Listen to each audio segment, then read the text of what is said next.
नमस्कार मित्रों, कथा निधि चैनल पर आज आप सुनेंगे मालती जोशी द्वारा लिखित एक और कहानी जिसका शीर्षक है बोर।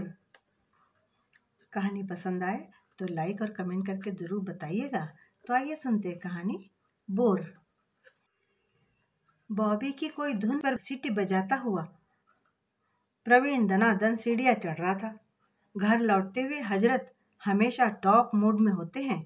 ड्राइंग रूम में पैर रखते ही बेचारा ठिठक गया।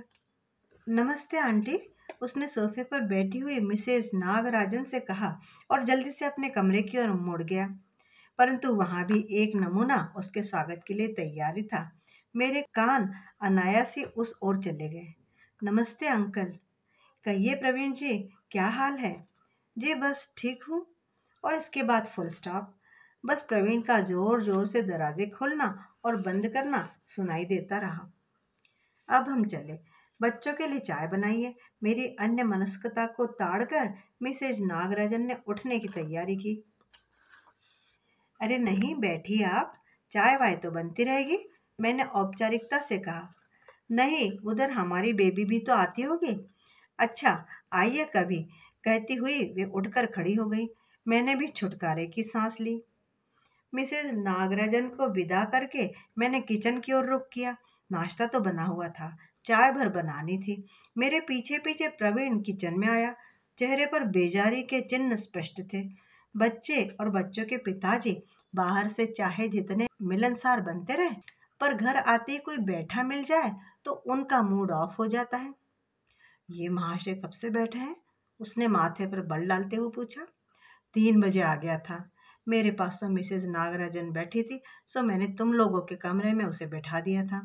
अच्छा, चाय के लिए यहीं बुला ले या कमरे में ले जाओगे? मैंने पूछा। कहीं भी पिला दो, क्या फर्क पड़ता है।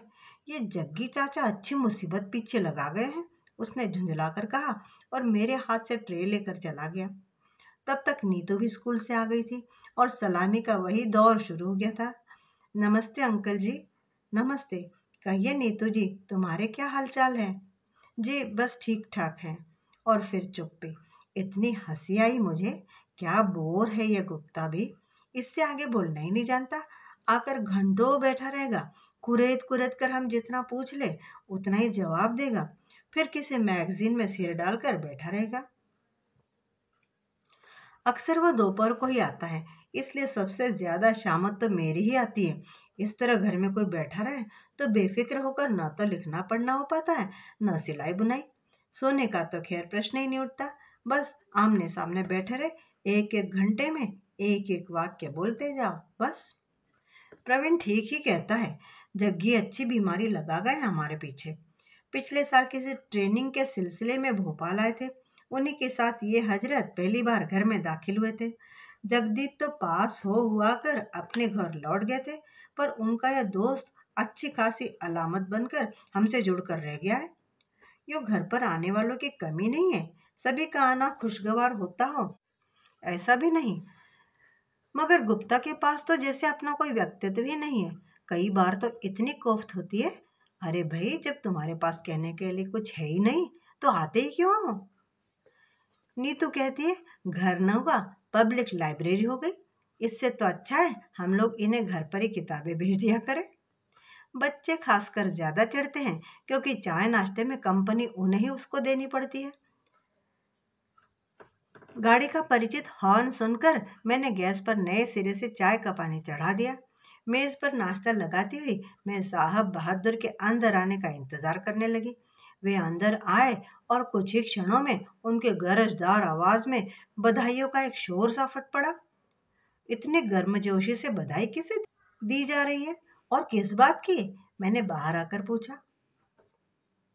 अरे भाई, अपने गुप्ता जी को स्टेट बैंक में अपॉइंटमेंट मिल गया है और तुम जानती हो आजकल बैंक की नौकरियां स्वर्ग का राज्य हो गई हैं। कंग्रेचुलेशंस गुप्ता जी, मैंने कहा। लेकिन भाई, यह तो सरासर पक्षपात है। इतनी अच्छी खबर लेकर आप 2 घंटे तक अपने भाई का इंतजार करते रहे। हम क्या इतने पर आए थे? दरअसल भाभी जी, आप कुछ बिजी थी ना, इसीलिए। चेहरे पर ढेर सारी शर्म के साथ उसने कहा। वैसे उसने गलत भी नहीं कहा था। मैंने सचमुच उसे इग्नोर ही कर दिया था। बस बच्चों का कमरा खोलकर ढेर सी किताबें उसके सामने पटक दी थी। अपने अपराधी मन को कोसते हुए मैंने कहा, खुशखबरी कोई ऐसे ही थोड़ी सुनाई जाती है। मिठाई खाएंगे हम तो। अरे क्यों तंग कर रही हो बेचारे को? हम लोग बड़े हैं, गुप्ता की तरफ से मिठाई हम खिलाएंगे, इन्होंने ऐलान किया। जी मिठाई तो मैं लेकर ही चला था, उसने हकलाते हुए कहा और थैली में से मिठाइयों का एक बड़ा सा पैकेट मेरे सामने कर दिया। अरे मैं तो मजाक कर रही थी, मैं यहाँ के लिए लाया था, बच्चों के लिए, सब कुछ आता सा वह बोला। अब मेरे लिए कोई चारा नहीं रहा। आओ गुप्ता जी चाय पियेंगे। भाई साहब मैं तो पी चुका। अरे एक कप हमारे साथ सही, क्या फर्क पड़ता है। यह भी हमेशा का ही क्रम था। चाय की मेज पर हम तीनों ने फिर साथ ही चाय पी और नाश्ता किया। मिठाइयों का पैकेट भी खोल लिया था और ये मिठाइयों की भूरी भूरी प्रशंसा कर रहे थे। मेरे मन में लेकिन एक ही बात बार बार चुभती रही, इस कड़की के मौसम में यह खर्च इसे कितना महंगा पड़ा होगा। तो कब ज्वाइन कर रहे हो?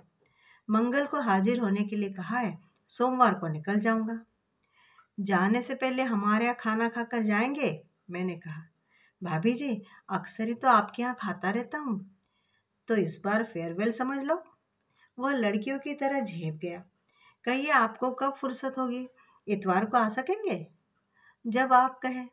तो फिर बात पक्की, इतवार की दोपहर को आप हमारे साथ खा रहे हैं। वह सिर हिलाकर रह गया।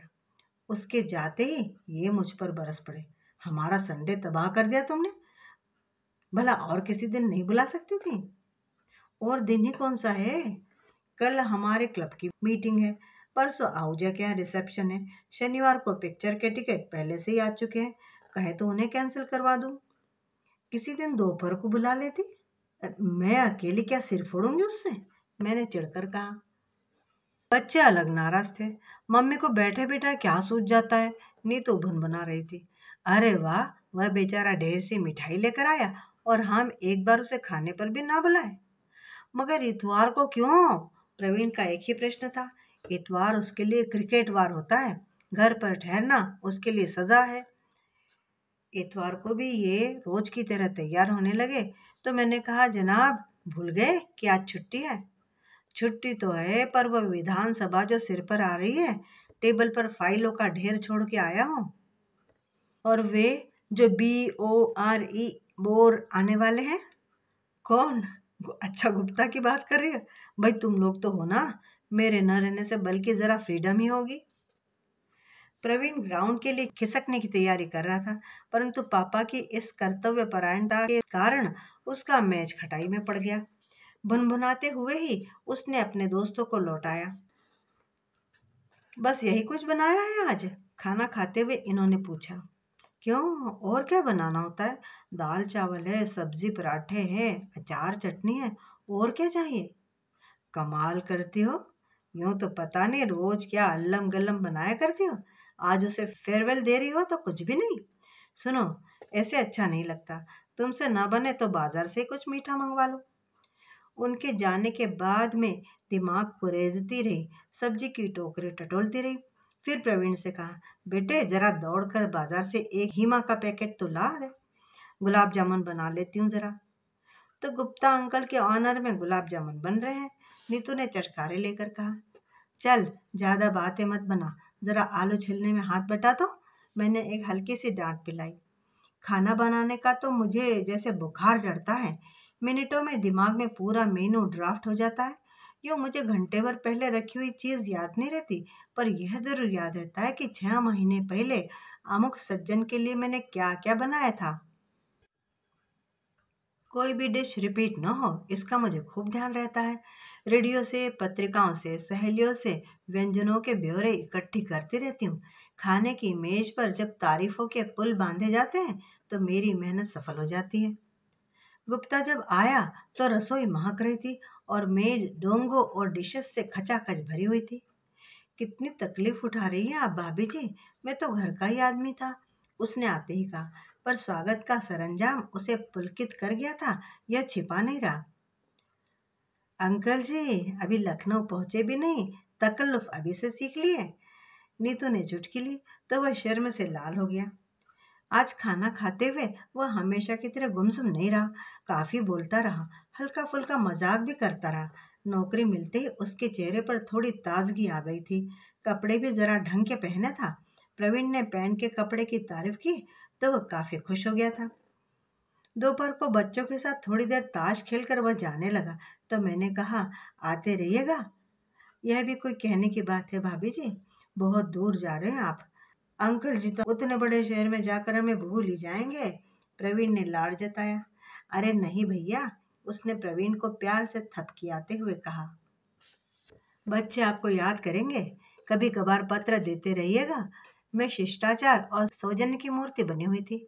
बातें अपने आप मुंह से फिसलती जा रही थी। नौकरी तो अच्छी मिली है, पर यही मलाल रहेगा कि आप बहुत दूर जा रहे हैं। अपनी हेल्थ का ध्यान रखिएगा। उसने मेरी ओर देखा। दिन भर चेहरे पर छिटकी खुशी धुंधली पड़ गई। भर्राए कंठ से बोला, आप लोग इतना प्रेम रखते हैं, इसी से तो यहाँ आने की इच्छा होती है, और कहीं तो मैं जाता भी नहीं। रिश्तेदारों के यहाँ तो बिल्कुल भी नहीं। मैं चुप सुनती रही। बेकार लड़का और अनब्याही लड़की दोनों का एक सा हाल होता है। हर कोई उन्हें उपदेश देगा, आलोचना करेगा, मजाक बनाएगा, सीधे मुंह तो कोई बात करेगा ही नहीं। लेकिन मुझे यहाँ जो व्यवहार मिला ना भाभी जी, वह इतना अलग था। भावावेग के कारण उससे बोला नहीं गया। मैं सन्न रह गई। एक घुन्ना लड़का मन में इतना दर्द संजोए है, किसने सोचा था। अच्छा चलू भाभी जी, कहते हुए उसने झुककर मेरे पांव छू लिए और एकदम दरवाजे से बाहर हो गया। बड़ी देर बाद शर्म से झुके सिर उठाकर हमने एक दूसरे की ओर देखा। सबकी आंखें भर आई थी और वे आंसू बिल्कुल असली थे, नकली नहीं। तो मित्रों, अभी आपने कहानी सुनी बोर, मालती जी द्वारा लिखी हुई। मुझे पूरा विश्वास है कि आपको पसंद आई होगी। इस तरह के लोग हमारे परिचय में भी मिलते ही रहते हैं हमें, जिनका एजुकेशन पूरा हो गया होता है और जो नौकरी के इंतजार में कुछ समय अगर उन्हें ज़्यादा लग जाता है तो वाकई हर कोई उन्हें उपदेश आलोचना दिया करता है, मजाक भी बनाता है। तो मित्रों, कहानी आपको पसंद आई होगी। आप कमेंट और लाइक करके ज़रूर बताइएगा। और हाँ, अगर चैनल पर नए हैं तो चैनल को सब्सक्राइब ज़रूर कर लीजिएगा। आपका दिन शुभ हो।